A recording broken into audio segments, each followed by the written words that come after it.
আপনি কি কখনো আপনার স্পার্মগুলোকে মাইক্রোস্কোপ দ্বারা দেখেছেন? অথবা আপনি কি কখনো মাইক্রোস্কোপ দ্বারা কারোর চোখ জুম করে দেখেছেন? কিংবা আপনি কি কখনো মাইক্রোস্কোপের সাহায্যে গাছের পাতার খাবার খাওয়া দেখেছেন? এই রকম রহস্যময় ভিডিও প্রতিদিন পেতে আমাদের চ্যানেলটি সাবস্ক্রাইব করে পাশে থাকা বেল আইকন প্রেস করুন। Number 1, human I. চোখ হচ্ছে মানবদেহের আল্লাহর দেয়া সবচাইতে বড় নিয়ামত। চোখ যে আমাদের জন্য কত গুরুত্বপূর্ণ জিনিস সেটা আমরা সবাই জানি, কিন্তু আমরা যদি মানুষের চোখ মাইক্রোস্কোপ দ্বারা দেখি তখন এই জিনিসটা আপনাকে অন্য জগতে নিয়ে যাবে। চোখগুলোকে মাইক্রোস্কোপে দেখার পর আপনার মনে হতে পারে আপনি মহাকাশ জুম করে দেখছেন। এখানে অনেকগুলো নেবুলা রয়েছে এবং সবার মাঝে অনেক বড় বড় গর্ত রয়েছে, আর সবার মাঝে একটি ব্ল্যাক হোলও রয়েছে। কিন্তু বাস্তবে এটা কোনো ব্ল্যাক হোল না, এটা হচ্ছে আমাদের চোখের লেন্স, যেটার মাধ্যমে আমরা সবকিছু দেখতে পাই।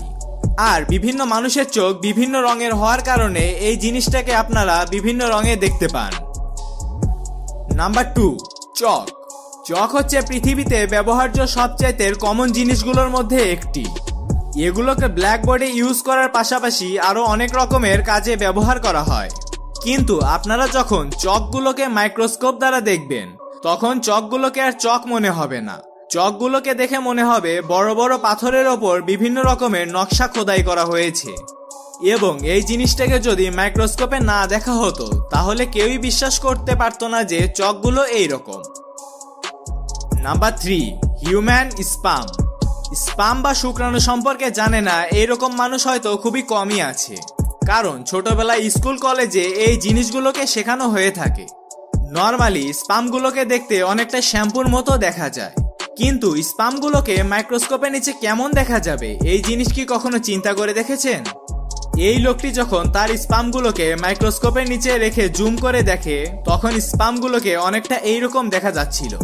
এখানে শত শত স্পার্ম সেল আছে যেগুলো এদিকে সেদিকে নড়াচড়া করছে, আর সেইখানে কিছু অ্যাবনর্মাল স্পার্মও রয়েছে যেগুলোকে সাধারণের চাইতে অনেক বেশি দুর্বল মনে হচ্ছে।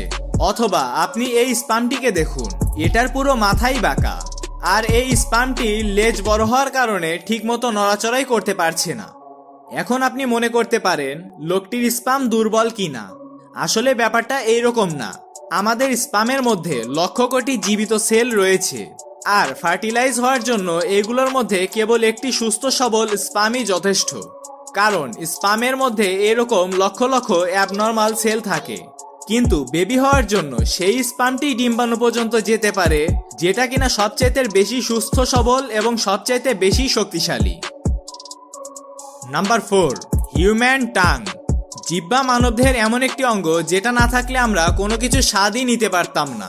তার উপরে আমরা যদি জিহ্বা খালি চোখে দেখি তাহলে এটাকে অনেক স্মুথ এবং ফ্ল্যাট দেখা যায়, কিন্তু এইটাকে যখন আমরা মাইক্রোস্কোপ দিয়ে দেখি তখন জিহ্বাকে দেখতে অনেকটা এইরকম লাগবে, যেখানে অনেকগুলো সূচালো কাঁটা রয়েছে। কিন্তু এই জিনিসগুলোকে আমরা কখনোই খালি চোখে দেখতে পাই না। অন্যদিকে বাঘের জিহ্বার কাঁটাগুলো অনেক বেশি ছোট বড় হয়ে থাকে, যা আমরা ছোটবেলা থেকেই শুনে এসেছি। এই জন্য আমরা সেই কাঁটাগুলোকে খালি চোখে দেখতে পাই।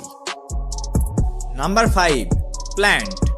ছোটবেলা থেকেই আমরা শুনে এসেছি সূর্যের মাধ্যমে গাছপালা তাদের খাবার তৈরি করে, কিন্তু গাছ কিভাবে সূর্য থেকে এনার্জি নেয় এই জিনিসটা জানার জন্য গাছের পাতাকে যখন মাইক্রোস্কোপের নিচে দেয়া হয় তখন পাতার মধ্যে অনেকগুলো ছোট ছোট ছিদ্র দেখতে পাওয়া যায়। এখানে আপনারা সবাই দেখতে পাচ্ছেন পাতার মধ্যে থাকা ছিদ্রগুলো কিভাবে মানুষের মুখের মতো নড়াচড়া করছে। এই ছিদ্রগুলোর মাধ্যমে সূর্যের এনার্জি গাছের ভেতরে প্রবেশ করে এবং গাছ তার খাবার তৈরি করে। তো বন্ধুরা, এই ছিল আমাদের আজকের ভিডিওটি কেমন লাগলো অবশ্যই কমেন্ট করে জানাবেন। এবং আপনি যদি এমনই রহস্যময়, আনকমন আর ইন্টারেস্টিং ভিডিও দেখতে পছন্দ করে থাকেন তাহলে আজব দুনিয়া চ্যানেলটি সাবস্ক্রাইব করে পাশে থাকা বেল আইকনে ক্লিক করুন। আজকের মতো এ পর্যন্তই, দেখা হচ্ছে আগামী এপিসোডে।